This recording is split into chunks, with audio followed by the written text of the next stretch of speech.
Добрый день, дорогие друзья! Приветствую вас на канале LongSwim. Тем, кто смотрит этот канал и это видео первый раз, всем желаю хорошего дня. Пожалуйста, подписывайтесь на наш канал, ставьте лайки, нажимайте колокольчик, пересылайте это видео друзьям и знакомым, а я начинаю. Тема сегодняшнего видео – это мы открываем новый плейлист. Плейлист будет называться «Ноябрь месяц». Это сделано для тех, кто хочет смотреть видео в зависимости от того, какой месяц у нас на календаре. Видео является экспериментальным, плейлист является экспериментальным. Пока из всех видео, которые есть на YouTube, никто еще не пробовал такие вот плейлисты, которые связаны с месяцами. В чем преимущество данного плейлиста? Вы заходите в плейлист «Ноябрь», смотрите, какие видео посвящены этому месяцу, и мы постарались собрать в каждом месяце необходимое видео, чтобы вы могли в этом месяце выполнить то, что вы задумали, или мы вам просто напоминаем о том, что если вы это сделаете в этом месяце, у вас будет больше времени для отдыха, будет больше времени для того, чтобы собирать свои новые идеи, накидывать новые мысли, и все ваши планы, чтобы сбывались. Усаживайтесь поудобнее. Я вам сейчас немного расскажу о теме сегодняшнего видео. Тема сегодняшнего видео – практика колеса жизненного баланса, и оно называется «Как перестать лениться и начать планировать». Теме планирования посвящено очень много видео. Мы в видео закладываем следующий смысл. Мы запишем около 10 видео, связанных с мотивацией к планированию, расскажем об основных преимуществах планирования и расскажем вам какие-то вдохновляющие вещи, покажем инструментарий планирования для того, чтобы вы попробовали планирование. Тех, у кого получится планирование или кто уже успешно занимается планированием, пожалуйста, пишите свои комментарии, рассказывайте свои истории успеха. А сегодняшнее видео конкретно будет посвящено женщинам, как им начать планирование, как избежать стресса при планировании. И я сейчас расскажу, как инструментарий колеса жизненного баланса помогает нам это делать.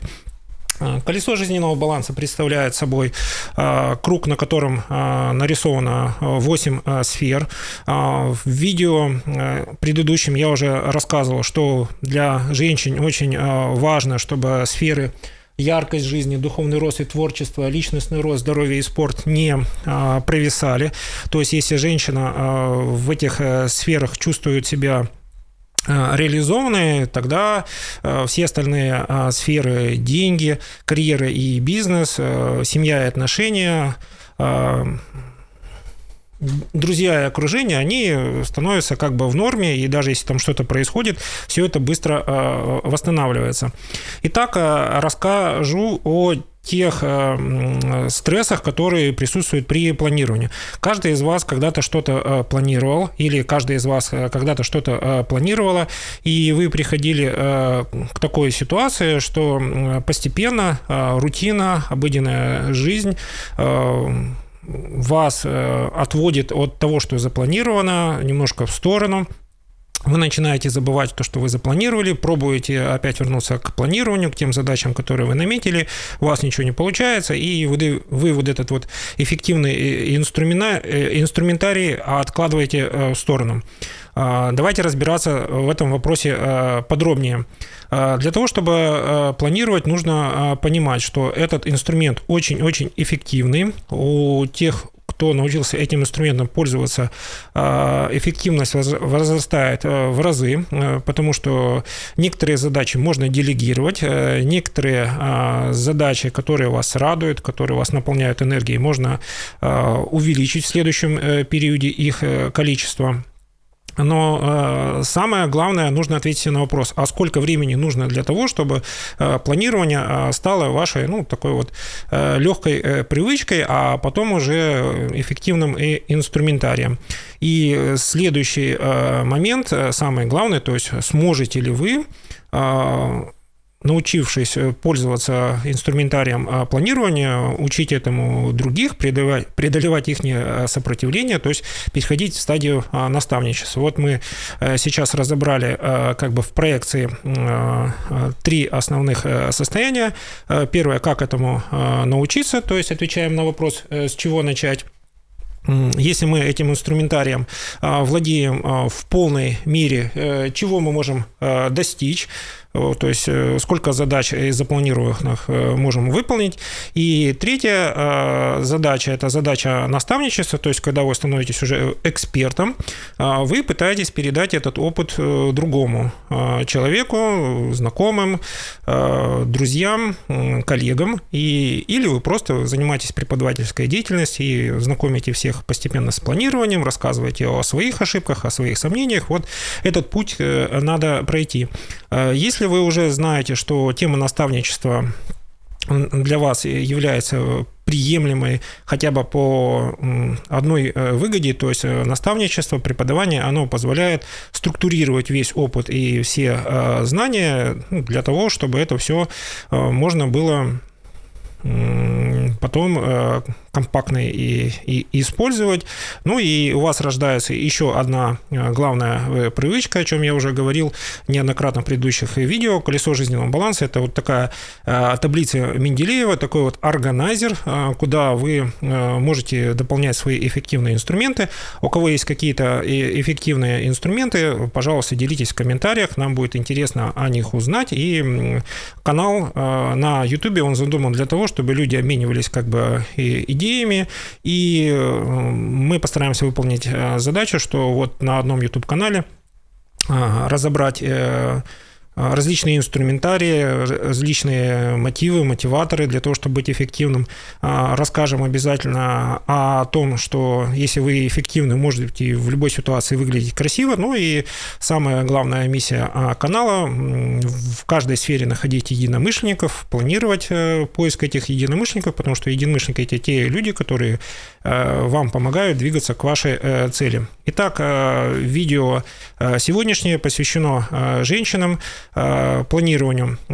Если мы начинаем планировать сферы отношения, семья, друзья, окружение, карьера и бизнес и деньги, я уже говорил, мы в этой сфере можем попасть в очень интересную ситуацию, потому что мы напланировали очень-очень много, и за счет того, что времени тратится на запланированные задачи больше, чем ожидалось, у нас не остается времени на полноценный отдых. Это яркость жизни, духовный рост и творчество точно так же вытесняется. Следом страдает сфера личностного роста и сфера здоровья и спорта. Чтобы запланировать свои задачи и не жалеть о том, что они не выполнены, мы планируем сейчас. Вот можете просто сейчас взять блокнот, ручку и вместе со мной попробовать запланировать следующие сферы. Первая сфера, которая для женщин является очень важной, это сфера яркости жизни. Учимся планировать свой отдых. И я тут буду использовать некоторые как бы подсказки, то есть как перестать лениться и начать работать и отдыхать. Вот в сфере яркость жизни нужно попробовать для себя одну очень хорошую привычку. Не только постоянно работать, но и периодически отдыхать. Это хорошая привычка, называется чередованием, то есть мы календарные периоды работы чередуем с календарным периодом отдыха. Раз в полгода будьте добры, запланируйте себе полноценный отдых 2 недели. Это может быть отдых с выездом из своего населенного пункта. Это может быть посещение мест, которые вы давно планировали, поэтому не ленитесь, попробуйте вспомнить, какое место вы хотели посетить, где 2 недели готовы побыть, готовы ли вы побыть в этом месте вместе с любимым человеком, любимым мужчиной, любимой женщиной, с кем-то из родных, или вы планируете свой полноценный отдых. самостоятельно. Может, для вас очень важно побыть в одиночку. Те, кто интроверты, пожалуйста, ответьте на вопрос, легко ли вам отдыхать в одиночку, или вы все-таки иногда предпочитаете какие-то небольшие компании. А если вы предпочитаете какие-то небольшие компании, расскажите, как можно найти единомышленников, какие способы познакомиться существуют. Любой опыт будет для нас полезным. Итак, как мы чередуем работу и отдых в сфере яркость жизни? Мы можем начать с более короткого периода месяц. Этот период месяц заключен в 4 недели, и мы один раз в месяц можем на 1-2 дня попытаться посвятить задаче найти место силы. То есть это может быть посещение каких-то культурных мероприятий, выставки, театральные представления, фестивали, концерты. Вот то, что вас будет наполнять энергией. Это может быть какие-то места за городом, это может быть какое-то место внутри города. Пожалуйста, пишите, что вам удалось найти, что вас вдохновило, что послужило инсайтом. Плавно перехожу ко второй сфере, это духовный рост и творчество. В этой сфере тоже нужно не забывать о задаче, как бы побороть лень и получить бешеную мотивацию. То есть яркость жизни у нас отвечает за отдых, за восполнение сил, а духовный рост и творчество, эта сфера отвечает за вашу мотивацию. В некоторых видео встречается такой термин, как бешеная мотивация. Это состояние 8-10, когда вас переполняет очень большое количество энергии. Если энергии у вас много, тогда ваша производительность растет 2-3 раза. Мы можем планировать гораздо больше. И мы плавно подошли к той ситуации, для какого состояния планировать свои дела. Я рекомендую вам все-таки стараться планировать свои дела для состояния 4-8. Состояние 4-8 – это состояние, когда у вас есть какие-то конкретные действия, желательно совместные с кем-то, или действия не совместные, когда вам это проще сделать в одиночку. Лень, она каким образом влияет на планирование? Это идет через такое мягкое обесценивание. Планируешь ты, не планируешь, все равно будет как сложатся обстоятельства. На этот вопрос есть очень простой ответ: да, и так может быть, но если мы попытаемся спланировать одну задачу на год в сфере духовного роста и творчества, задача звучит следующим образом: какое новое хобби я хотела бы попробовать, какое новое хобби я хотела бы попробовать своим любимым человеком, любимым мужчиной, любимой женщиной. То есть задача вполне выполнимая для года, то есть нужно выбрать какое-то хобби, которое для вас интересное, захватывающее. Может быть, это какая-то реклама, может быть, это ситуация, когда вы попробовали поинтересоваться у друзей, можно ли присоединиться к этому хобби, либо вы понимаете, что это хобби просто имеет большую популярность в вашем городе, в вашем населенном пункте, и вы ищете там единомышленников. При планировании ставьте себе очень простые задачи. Хочу найти единомышленников, хочу просто получать радость от этого хобби, буду я заниматься им регулярно или периодически, это уже второй вопрос. Самая главная задача в планировании – обрисовать, что здесь, в этом действии можно найти единомышленников, и эти единомышленники вас постараются увлечь новым занятием. Итак, переходим к следующей сфере личностного роста. Личностный рост, если мы плавно перейдем от творчества к обучению, здесь все очень просто. Вы столкнулись с увлечением, с новым хобби. Если у вас есть возможность, можете пройти дополнительное обучение или просто заняться саморазвитием. Но здесь самое важное, когда вы переходите к периоду обучения, это как перестать лениться и начать учиться. Да, учиться в более позднем возрасте гораздо тяжелее, но это, поверьте, так же увлекательно, как нам приходилось учиться в школе. Потому что обучение во взрослом возрасте, оно обычно связано с тем, что меньше домашних заданий, больше акцент на понимание, то есть вы осваиваете технику, осваиваете какие-то навыки, вы это лучше понимаете, потому что у вас гораздо больше жизненный багаж, и ваши знания, полученные здесь в сфере личностного роста, в том числе и в хобби, я уже как бы говорил, что не обязательно ваше обучение должно быть профессиональным, оно может быть каким-то вашим развивающим. Это любые хобби, связанные с тем, что вам нужно что-то делать руками, или это просто хобби, связанное с какими-то размышлениями. Задача хобби – дарить вам инсайты, давать вам вдохновение, так, чтобы вы восстанавливались. Рядом со сферой личностного роста находится сфера здоровья и спорт, и здесь нужно не забывать о следующих вещах, то есть как перестать лениться и начать заниматься спортом.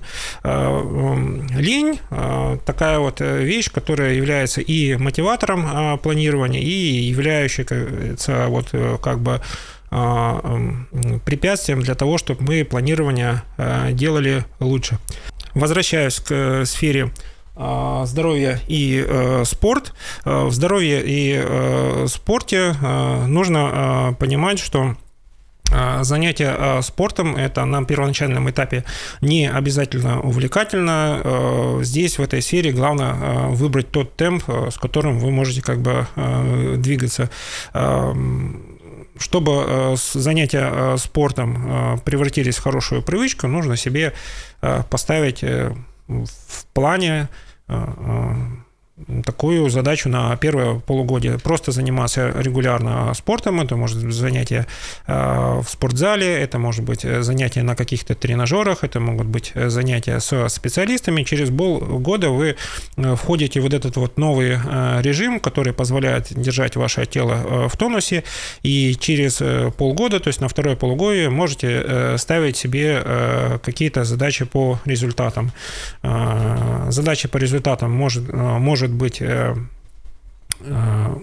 с планированием участия в каких-то соревнованиях, потому что участие в соревнованиях дает вам возможность пережить маленький стресс, связанный с подготовкой к соревнованиям, связан с вашей физической подготовкой, но задача подготовки вот к этим мероприятиям привести тело в тонус и подготовить себя, свое здоровье, свое ментальное здоровье к тому, что в жизни бывают какие-то стрессовые ситуации, и вы в этих стрессовых ситуациях можете понимать, сколько вам времени понадобится для того, чтобы вернуться в состояние, когда вы начнете анализировать эту ситуацию, искать поиск из стрессовой ситуации и действовать.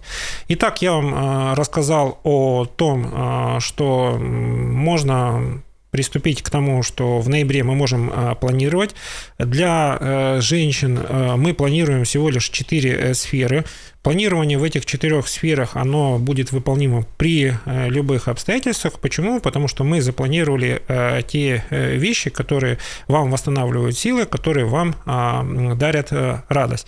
Первое преимущество такого планирования – мы думаем о себе, о своем режиме, работаем, отдыхаем. Отдыхаем регулярно в течение месяца 1-2 дня, посвящаем тому, что мы находимся в местах, где мы восстанавливаем силы. 1 раз в полгода, вне зависимости от нагрузки, мы делаем себе небольшой перерыв и даем возможность собраться с мыслями, подвести какие-то итоги. И если вы спрашиваете о практических рекомендациях, когда должен быть отпуск, в первом полугодии он должен быть примерно в середине, на 3-4 месяце. То есть это март-апрель. И таким вот образом мы отдыхаем не через 6 месяцев своей полноценной жизни, а примерно через 4 месяца. Будет для вас этот режим интересным и эффективным? Пожалуйста, напишите в комментариях. Обязательно напишите в комментариях тех, кто отдыхает в марте-апреле, какие у вас впечатления от отдыха в этот период времени. Расскажу о втором преимуществе такого планирования. Мы затрагиваем тему творчества. Творчество, если мы планируем творчество, у вас появляется небольшой график, если занимаетесь в каком-то кружке, занимаетесь йогой и фитнесом, то есть у вас есть график, в котором вы можете легко выделить время для вашего любимого занятия. Переходим к следующей сфере. В сфере личностного роста у нас есть небольшой планер, в котором мы можем для себя запланировать какое-то полноценное, краткосрочное или длительное обучение. Желательно, чтобы оно было связано с хобби.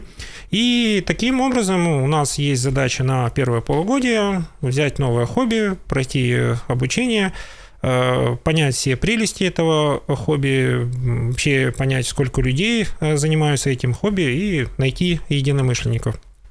Следующая задача, она посложнее, но это 4-е преимущество планирования, забота о себе, это тоже забота о людях. Это планирование своего физического состояния, забота о своем здоровье. Неважно, что вам прописали врачи, здоровье иногда поправляется, иногда быстро, иногда не быстро. Самое главное развернуться в сторону цели, что я этот год проживу счастливой, здоровой, увлеченной, воодушевленной, и таким образом мы сейчас можем запланировать 4 сферы. Для планирования обязательно используйте ежедневник. Как вести ежедневник и не забросить ежедневник, будет отдельное видео. Тем, кто смотрел это видео, оно является для вас мотивирующим, напишите, какую мотивацию вы получили. Всем, кто смотрел это видео, всем желаю хорошего дня, прекрасного настроения. У вас все получится, я в вас верю.